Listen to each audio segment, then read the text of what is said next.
A man doesn't walk away from love because he's cold. He walks away because, for the first time, he can finally breathe. There's a moment most men recognize only after it happens. She's gone, out of the house, out of the relationship, out of your daily orbit, and everything gets quieter. Not the kind of quiet that feels empty, the kind of quiet that feels honest. The air gets lighter. Your shoulders drop without you noticing. The noise inside your head, planning, anticipating, explaining, managing, stops. And that silence you used to fear. You call it loneliness because that's what you were taught to call it. But if you listen closely, it isn't loneliness. It's clarity returning. That's what freedom does to a man. It teaches him a brutal truth. Peace isn't a luxury. Peace is survival. And the modern man isn't avoiding love. He's avoiding chaos disguised as love. After years of giving, fixing, negotiating, apologizing for things he didn't break, and swallowing his frustration to keep the peace, he finally learns the lesson nobody teaches young men. A calm life is not emptiness, it's healing. You can live without constant stimulation. You can live without a relationship that keeps you on your toes. You can live without the daily emotional weather report. What you cannot live without, at least not for long, is peace. And there's a reason so many men confuse love with chaos. It didn't start in adulthood. It started early, through conditioning, through media, through peer stories, through the way men are praised for endurance. Men grow up absorbing a dangerous message. If it doesn't hurt, it isn't real. If she's intense, it means she cares. If you're anxious, it means you're in love. So they learn to call instability passion. They learn to call mixed signals chemistry. They learn to call emotional whiplash romance. And their bodies learn it too. Because when you live inside volatility, your nervous system adapts. It starts chasing the spike, the adrenaline after a fight, the relief after an apology, the high after making up. It becomes a cycle. Tension, explosion, reconciliation, temporary calm, tension again. To the brain, that pattern is stimulating. To the heart, it feels like death. But a lot of what men call deep connection is simply a nervous system that has been trained to associate love with being triggered. That's why the calm feels strange at first. It's not boring, it's unfamiliar. And when a man finally detaches from that cycle, when he stops mistaking emotional fireworks for intimacy, something inside him changes. He starts craving calm mornings, not dramatic nights. He starts valuing routine over reaction. He starts building a life where peace is the baseline, not the reward for surviving conflict. He finds comfort in ordinary things again. The gym at the same hour, a quiet room, a clean kitchen, a walk with no phone, the stillness of making coffee alone. His home becomes sacred, not because he's antisocial, but because he knows what it cost him to earn that calm.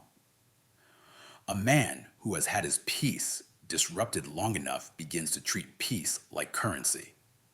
He becomes careful with where he spends it, and that's where the shift happens. His standards change, not the surface standards, not the checklist stuff, not looks, status, or charm. Those become secondary. Because when you've been through enough noise, you start seeing what noise really is. It isn't excitement, it's instability. So he starts running every new connection through one silent test.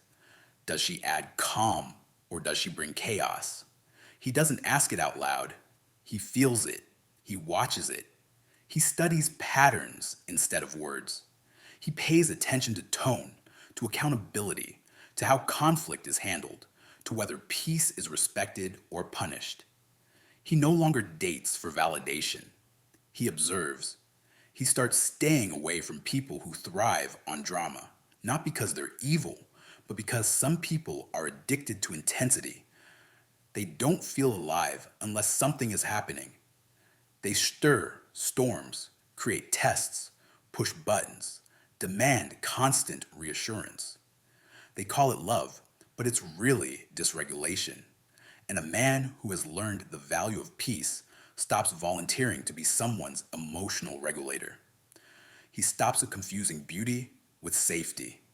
He stops confusing charm with character. He stops confusing attention with respect. He values character over charm, respect over pursuit, stability over performance. He's not cold. He's selective. And that selectivity is not arrogance. It's wisdom learned through pain. But here's the part men don't say. Because men are trained to keep the deeper layer private. Even the most disciplined man will still feel the quiet weight of solitude. At night, when no one is there to witness a win. When you hit a milestone and there's no one to share it with. When you're sick and the house is silent. When success feels strangely hollow because the room doesn't clap.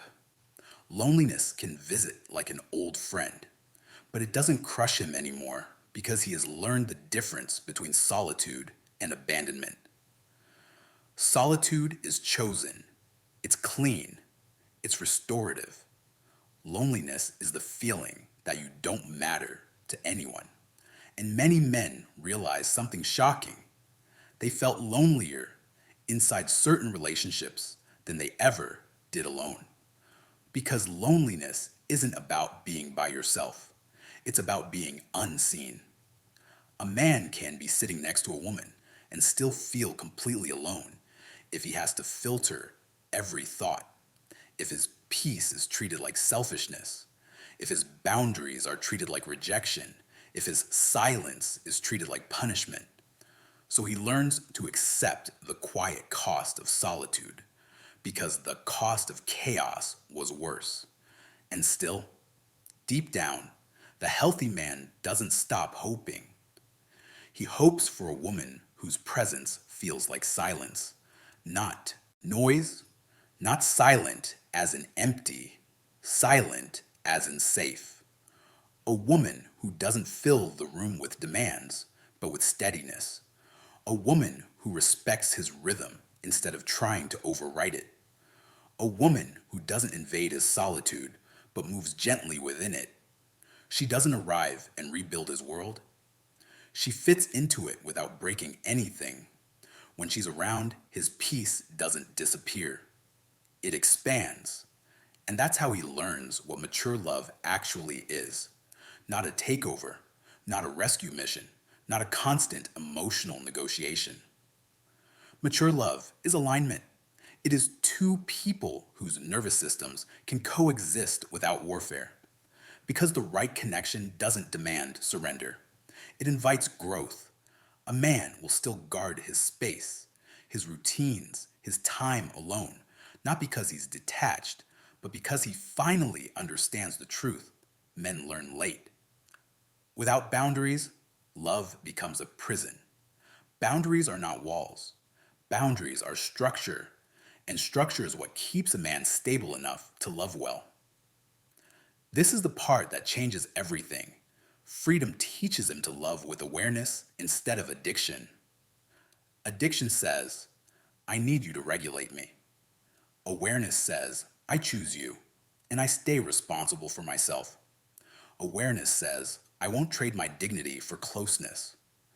Awareness says, I won't confuse intensity with intimacy. Awareness says, I won't call chaos passion just because it's familiar. And when a man reaches this stage, his home becomes more than a room. It becomes a sanctuary. Look at the details. The bed made the way he likes it. The silence undisturbed. The air filled with stillness rather than tension. The objects placed where he left them. No slammed doors. No emotional ambush waiting behind the evening. No walking on eggshells. This space tells a story. A man who found order after years of emotional disorder. Because for many men, The most exhausting part of certain relationships isn't the big fights, it's the constant low grade tension, the feeling that peace is temporary and conflict is inevitable, the sense that you have to perform to keep the climate stable. In his sanctuary, he doesn't have to perform. He doesn't have to prove his worth. He doesn't have to explain why he needs quiet. He doesn't have to defend his mood. He doesn't have to negotiate his right to rest. The walls don't argue. The silence doesn't judge. And in that solitude, he rediscovers something society taught him to ignore. A man's peace is not selfish, it's essential. He learns that it isn't the absence of people that makes life lonely, it's the absence of understanding.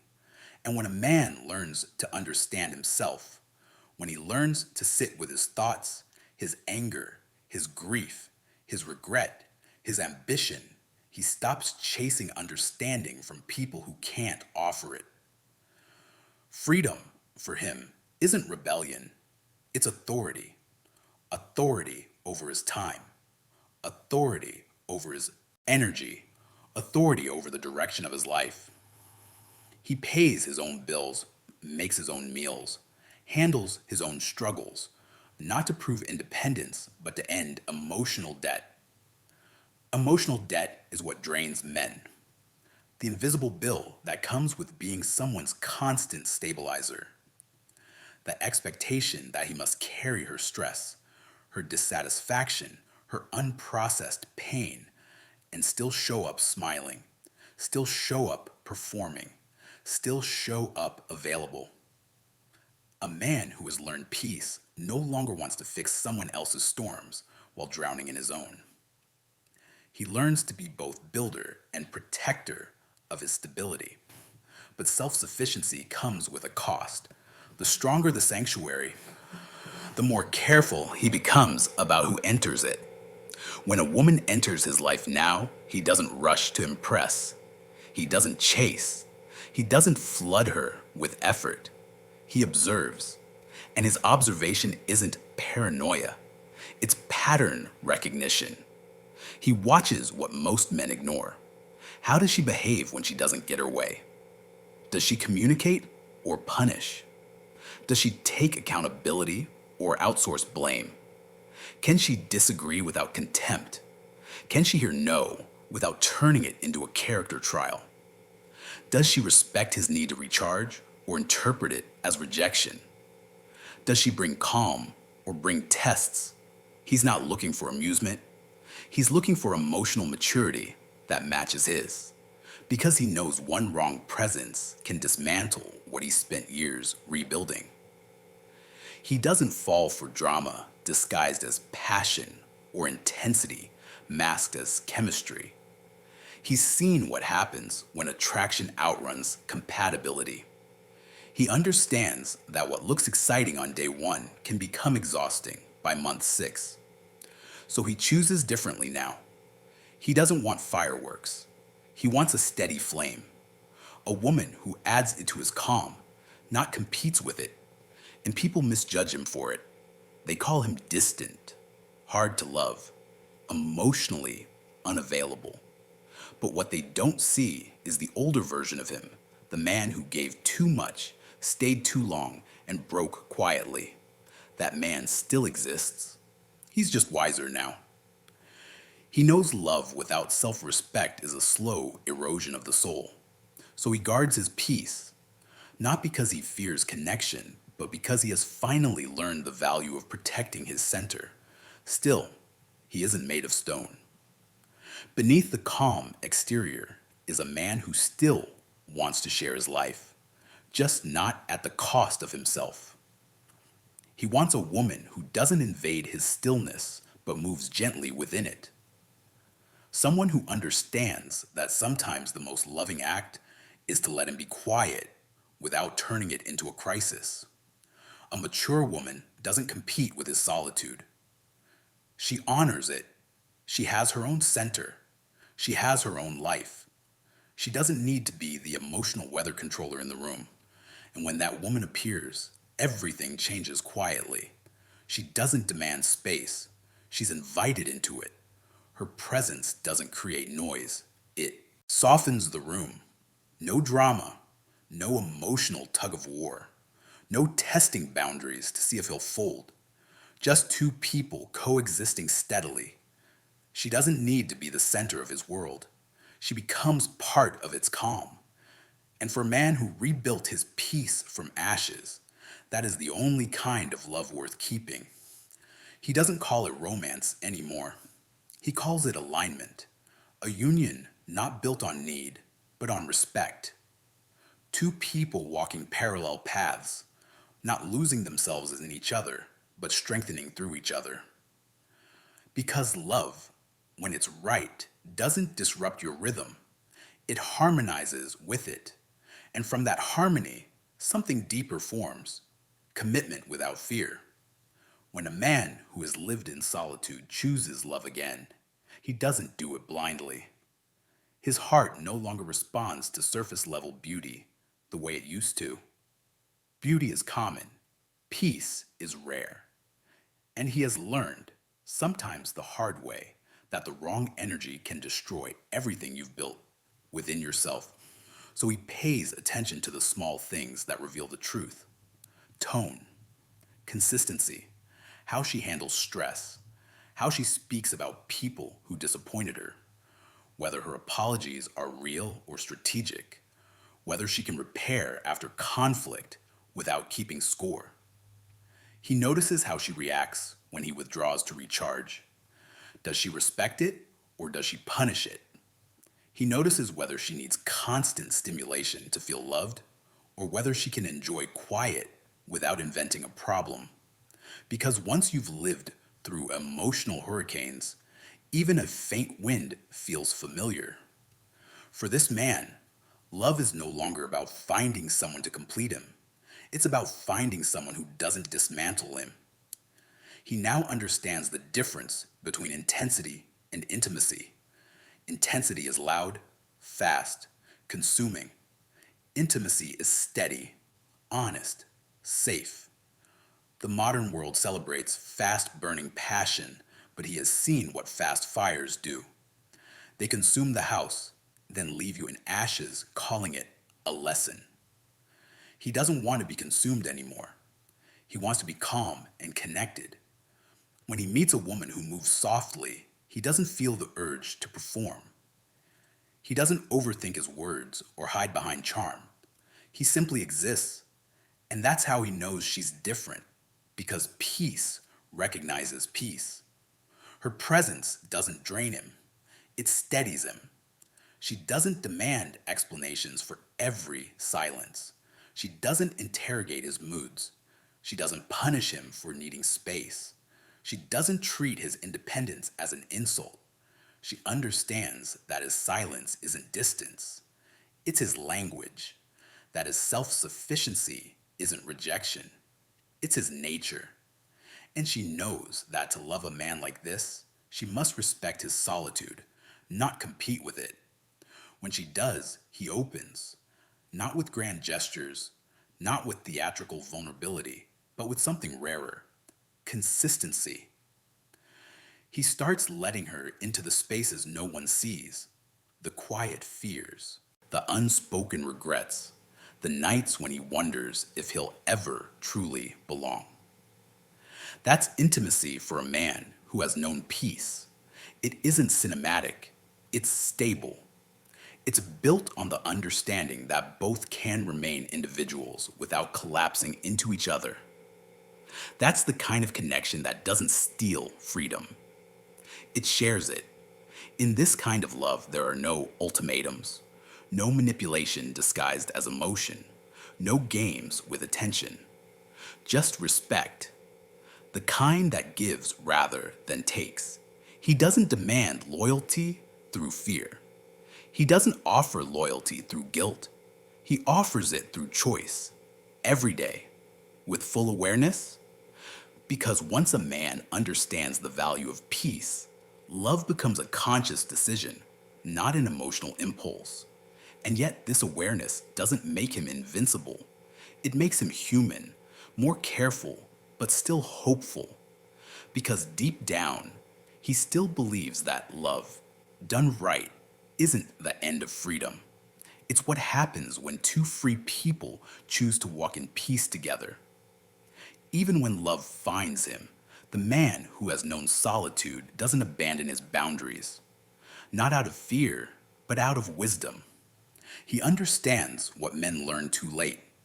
A relationship without boundaries is slow erosion disguised as devotion. So he guards the things that keep him whole: quiet mornings, training, goals, friendships, time alone to think. He has learned that protecting these parts of himself doesn't make him selfish. It makes him stable. And stable men love better. Because love should expand who you are, not replace it. He has seen too many men compromise themselves into emptiness, abandoning passions, friends, and identity just to keep her happy, only to discover she doesn't respect what he surrendered. He refuses to repeat that mistake. The peace he seeks now isn't conditional. It doesn't depend on approval or compliance. It's internal, rooted in who he has become. So when he's in love, he doesn't disappear. He doesn't merge so deeply that he forgets himself. He shares his life without surrendering it. He still goes to the gym. He still meets his friends. He still takes long walks alone when his mind feels heavy. That time apart isn't neglect, it's maintenance. The woman who understands this doesn't fight him for space. She respects it. She knows it's what keeps him grounded and capable of giving love fully. She sees that boundaries aren't walls, they're the structure that holds his world together. And when she respects that structure, she earns something deeper than attention. She earns his trust. And once a man like this trusts you, he gives something most people talk about but rarely offer: peace in return. Their love becomes a quiet agreement. No control, no fear games, no invisible scoreboard. Two people who know that love doesn't require constant proximity to remain real. Silence between them isn't absence, it's comfort. They don't need to fill every moment with words or validation because their connection can breathe on its own. That is mature love, not possession, presence. He doesn't cling because he's not afraid of being alone. And that changes everything. Because only the man who can be alone without fear can truly love without chains. He rediscovers what love was always meant to be: companionship, the kind that grows slowly, deliberately, without pressure or pretense, the kind that feels like rest after a long war. From that stillness, he finds strength again. Because freedom and love were never enemies, they were always meant to walk together. He realizes something final. Peace isn't only what he seeks, it's what he becomes. And when peace becomes his way of life, he stops chasing intensity. He values stability. The calm that once felt empty now feels like home. For the first time, he understands that real freedom doesn't mean avoiding love. It means choosing love that doesn't require self erasure. He has endured enough noise to know what silence is worth. He has lived through enough emotional chaos to understand that peace is not weakness, it's mastery. That's why he doesn't apologize for being cautious, for taking his time, for walking away from situations that threaten his inner calm. He isn't heartless, he is disciplined. The same man who once gave everything now gives selectively, not because he has less love, but because he has more self respect. He knows not everyone deserves access to his peace, and when he looks back, he doesn't regret the solitude. It was never punishment, it was preparation. It taught him to hear his own thoughts without interference, to confront pain without distraction, to rebuild identity piece by piece. Solitude made him sharper, calmer, more self aware. It taught him what most people never learn. Peace isn't something you find in another person. Peace is something you protect within yourself. So now, when love approaches, he doesn't seek escape, he seeks alignment. Can we coexist without losing ourselves? Can we build something steady without fear, without control, without chaos? Can we love without turning love into a test of endurance? If the answer is no, he walks away quietly, not with hatred, not with bitterness, with clarity, because once you've learned to live in peace, you stop negotiating with chaos. He knows love can still be deep, passionate, real, but it must breathe. It must respect space, silence, and individuality. The right love doesn't feel like an earthquake. It feels like gravity, gentle, constant, grounding. It doesn't demand to be performed. It simply exists. And that is what he wants now. A love that feels like rest after a long battle. In that stillness, he finally understands what freedom was trying to teach him all along. Peace isn't the absence of love. Peace is the foundation of love. The calm he once mistook for loneliness is the soil where true connection can finally grow. To love consciously is to love without losing yourself, to give without erasing your boundaries, to care without collapsing into chaos. Freedom was never about being alone forever. It was about learning who you are when no one else is defining you. And from that place of self-knowledge, love transforms into something sacred, steady, and clean. A man who has tasted true freedom will never again confuse intensity with intimacy. He will never trade calm for chaos. He will never mistake noise for meaning. He isn't avoiding love. He is choosing it correctly. And that is not isolation. That is evolution. Because every man who has walked through heartbreak, silence, and self-discovery eventually learns the same lesson. Peace is the highest form of strength. You do not prove your worth through chaos. You do not measure love by how much it hurts. When you finally choose calm, you start seeing clearly who deserves your energy, who drains it, and who meets it with grace. So when the world goes quiet tonight, and it's just you and your thoughts, remember this: freedom didn't make you cold, it made you clear. And the next time love comes, you'll know exactly what to protect and what to let in. Because a man who guards his peace doesn't lose love, he elevates it.